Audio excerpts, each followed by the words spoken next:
Radio Publique Africaine.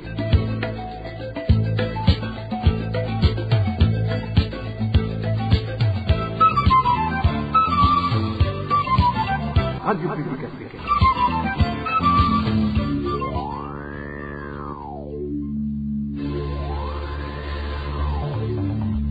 C'est le moment de suivre le journal parlé en français. À la présentation, Josiane Mouzanez. Vendredi 5 septembre 2025, bonsoir amis fidèles de la RPA, bienvenue à ce journal. Donc voici d'abord les principales articulations.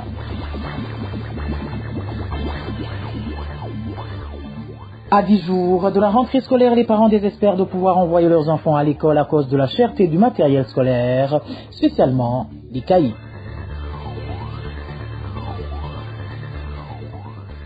Un feu déclenché depuis ce jeudi en zone Vianda de la commune Bururi en province Burunga a déjà ravagé plusieurs hectares d'arbres. Malgré les efforts des habitants de la place, ce feu n'a toujours pas été maîtrisé 2 jours après son déclenchement.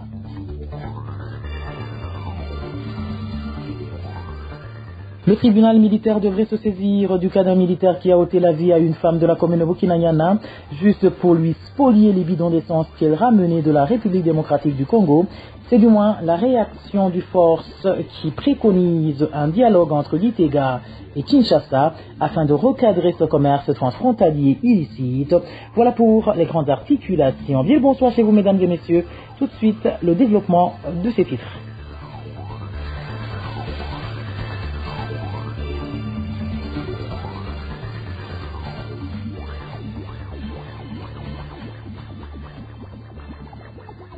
Bonsoir. Débutons ce journal par la page sécuritaire où un corps sans vie d'un homme a été découvert ce jeudi sur la colline Gitwaro, commune Bururi en province Burunga. Selon des informations en provenance de Bururi, la victime était un ancien policier aujourd'hui à la retraite. Emmanuel Daishimiye pour plus de détails.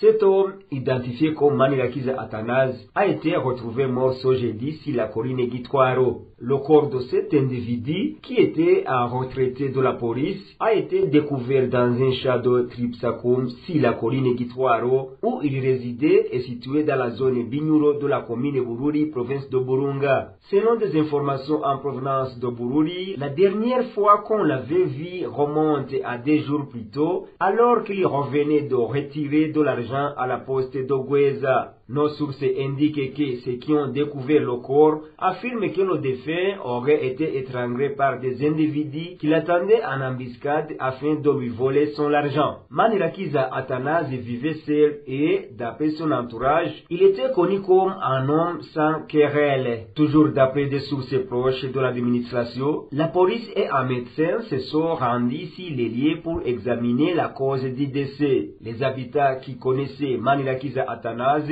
demande l'ouverture d'une enquête afin d'identifier les auteurs de ce meurtre. La rédaction de la RPA n'a pas pu joindre par téléphone Alexis Nijimbere, chef de la colline Gitwaro, pour recueillir sa réaction. Emmanuel Ndaishimi, sécurité toujours, les militaires doivent se départir de l'habitude d'ôter la vie à ceux qui sont censés protéger. C'est ce que déclare le secrétaire exécutif du Forum pour le renforcement de la société civile Force en sigle, à la suite du meurtre d'une femme abattue par des agents de sécurité en charge de la surveillance de la frontière entre le Burundi et la République démocratique du Congo. Odas Habyarimana demande au tribunal militaire de sanctionner conformément à la loi l'auteur de ce crime ainsi que ceux qui lui en ont donné l'ordre. Je vous propose d'écouter Odas Habyarimana, il est le secrétaire exécutif du Force. Une femme enceinte a été abattue, a été tuée à balles réelles par un militaire du camp de Mudugugu, 110e bataillon, qui montait la garde et qui faisait la patrouille dans les environs tout au long plutôt de la rivière Rusizi, constituant la frontière burundo-congolaise. Cela est survenu dans la nuit du 3 septembre 2025, où cette femme congolaise tentait de traverser la rivière transportant de carburant vers le Burundi. Carburant qui présentement au Burundi est devenu chose rare et bien ce trafic transfrontalier, cette fraude de carburant se pratique depuis un certain temps, y compris par les autorités administratives locales et même de haut niveau, parce que il se dit que le carburant qui normalement allaient se vendre au Burundi se transportent au Congo et retournent au Burundi à un prix exorbitant. C'est devenu une fraude organisée. Eh bien, en matière de lutte contre la fraude, il y a toute une législation. Eh bien, le Burundi opte pour un raccourci, soi-disant de lutter contre cette fraude, y compris dans certaines provinces, notamment du Nord, où il a été donné un message comme quoi toute personne qui tenterait de traverser la frontière vers le Rwanda n'aura autre sort qu'être tuée. Il se pourrait donc que, même du côté du Congo, son message aurait été donné parce que son militaire a obtenu des ordres de la part de sa hiérarchie et malheureusement, cet auteur du crime ne s'inquiétait pas, il est libre, n'a pas été arrêté ni interrogé, y compris le donneur d'ordre. Audace Habyarimana appelle également le gouvernement du Burundi à collaborer avec les pays voisins afin de mettre un terme, dans le respect de la loi et sans recours à la violence, au commerce illicite transfrontalier. Encore une fois, on écoute Audace Habyarimana. Et donc, c'est vraiment quelque chose de ridicule pour le Burundi. C'est quelque chose de ridicule pour les forces armées burundaises de voir un tel phénomène s'adonner à ôter la vie des citoyens sans aucun procès, alors que ces personnes-là ne constituaient en rien une cause d'insécurité. Cette femme n'était pas armée, cette femme n'avait pas l'intention d'attaquer le Burundi. Eh bien, il y avait lieu de l'arrêter, d'interroger et obtenir plus de vérité par ailleurs. Ce phénomène, dans ces lieux des environs de la Russie, ne s'applique pas uniquement aux carburants transfrontaliers, qui sont transportés dans cette logique de fraude, y compris d'autres produits comme les pagnes, comme les poissons et consorts, donc y compris aussi des produits vivriers.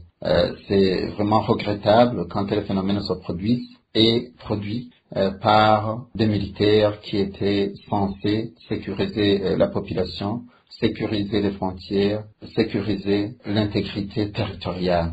Dans la même rubrique, Gitega devrait accepter de collaborer avec la société civile burundaise en ce qui est des rapports des crimes commis au Burundi, au lieu de toujours considérer les membres de ces ONG comme des ennemis, afin de montrer qu'il est déterminé à mettre fin aux tueries et autres violations des droits de l'homme. C'est en substance la réaction de l'association King Murundi Freedom après les reportages de la RPA faisant état d'un rapport confidentiel qui met en exergue différents meurtres, assassinats et autres crimes commis au Burundi entre juillet 2024 et juin 2025, et cette ONG d'appeler le gouvernement burundais à sévir à l'endroit des auteurs de ces crimes au lieu de se contenter uniquement de dresser des bilans. Suivez Dernel Mondo, il est le secrétaire général et porte-parole de l'association King Murundi Freedom. Depuis 2015, on a constaté beaucoup de Burundais disparus, forcés à disparition, Burundais tués, Burundais enlevés, et à tout rapport, à toute alerte, les services de l'État ont toujours nié, ont toujours contesté. Et d'ailleurs, ils avaient cette tendance d'expliquer à la communauté internationale que les Burundais disparus sont partis à l'étranger pour chercher du travail. Ça, c'était pas vrai. Et ce qui est aussi vraiment alertant ici, avoir accepté une vingtaine de disparus, c'est qu'il y a eu scandale. Parce que on a toujours rapporté plusieurs milliers d'individus, des Burundais disparus depuis 2015. C'est pour cette raison que pour nous, en tant qu'organisation de défense de droits, on est vraiment inquiet de ces chiffres. Avoir accepté une vingtaine, c'est que vraiment des Burundais sont scandaleusement tués, disparus. Donc c'est pour cette raison que nous alertons les Burundais à se réunir, à s'organiser comme une série de personnes pour réclamer leurs droits, parce que c'est pas normal que les services qui étaient chargés de respecter les droits de l'homme se prononcent qu'ils sont vraiment que c'est eux-mêmes qui ont tué ou qui ont fait disparaître les Burundais. Et à l'État et aux services de l'État de vraiment mettre à la portée de tout le monde acteurs et commanditaires de ces enlèvements, de ces disparitions, pour rendre justice aux victimes, aux familles victimes, aux familles qui ont perdu le leur sans raison.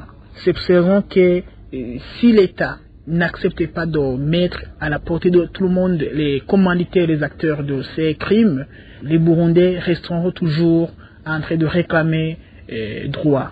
L'autre chose, c'est que les mêmes services acceptent que les organisations de la défense des droits de l'homme, les organisations de la société civile ne sont pas là pour s'opposer à l'État, mais pour aider à l'État de savoir ce qui se passe. Parce que nous, en tant qu'organisation, nous travaillons avec les mêmes populations, les mêmes victimes.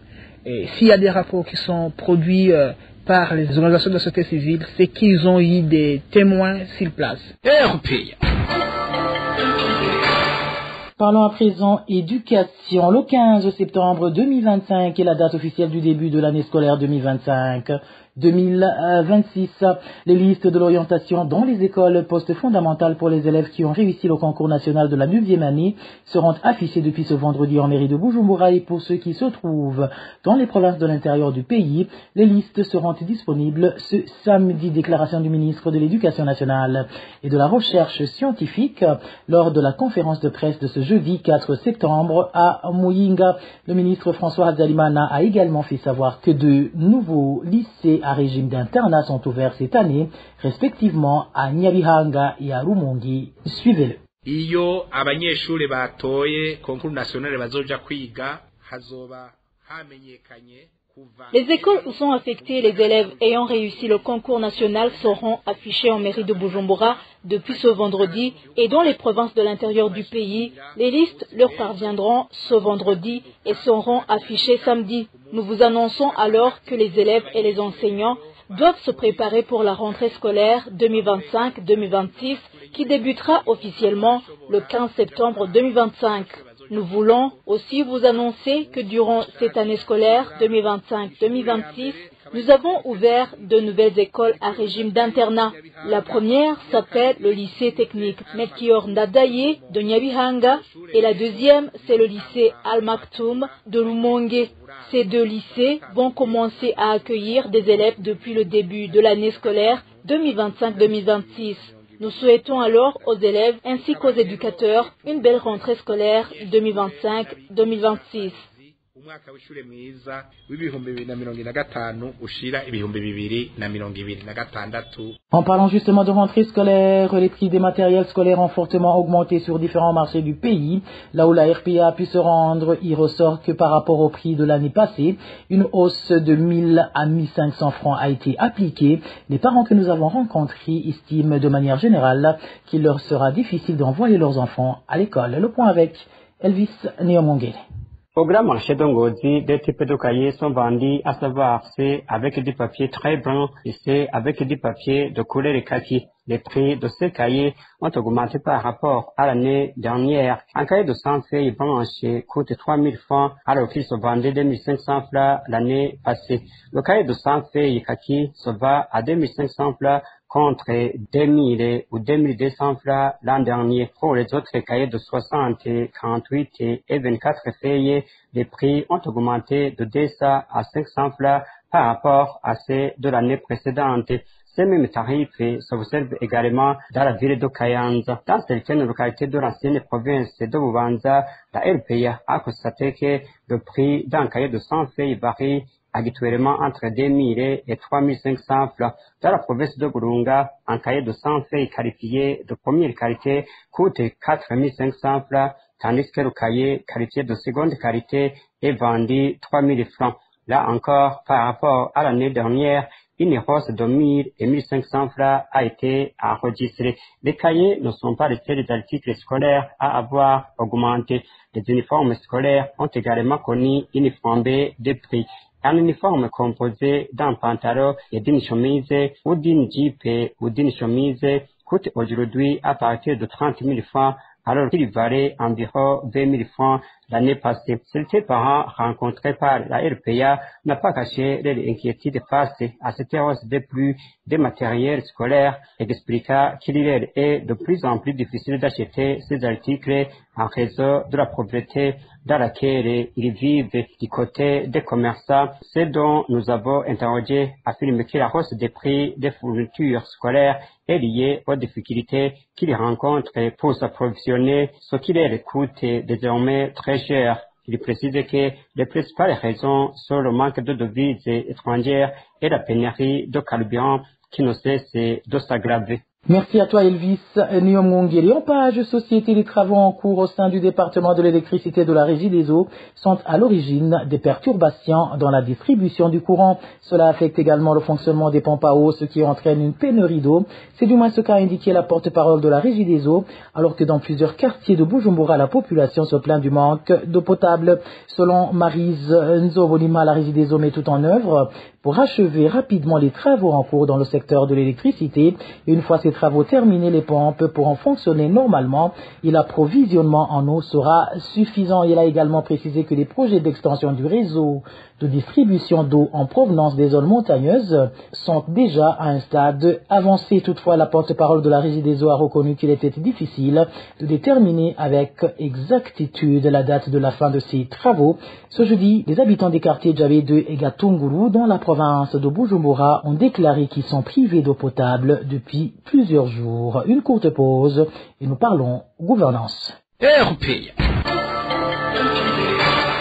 Dans nos séries de reportages consacrées aux plaintes liées au détournement de fonds des membres de la microfinance Twikangule, située en zone Lohero de la ville de Bujumbura, nous vous rapportons aujourd'hui comment ces derniers se sont adressés à la Banque centrale du pays, ainsi qu'à l'institution de l'Ombudsman du Burundi. Les membres de la dite microfinance qui se sont confiés à la RPA déplorent qu'à ce jour, aucune solution n'a été apportée à leurs problèmes. David Claude Bananayo s'est entretenu avec certains de ses citoyens. Son reportage. Après avoir constaté qu'ils ne pouvaient plus récupérer leurs épargnes, les membres de la microfinance Twikangule se sont adressés dès le premier trimestre de cette année à la Banque de la République du Burundi, celle habilitée à octroyer des agréments aux établissements financiers. Ces épargnants disent avoir été profondément déçus par la manière désinvolte avec laquelle leur dossier a été traité alors qu'ils espéraient une intervention rapide et efficace.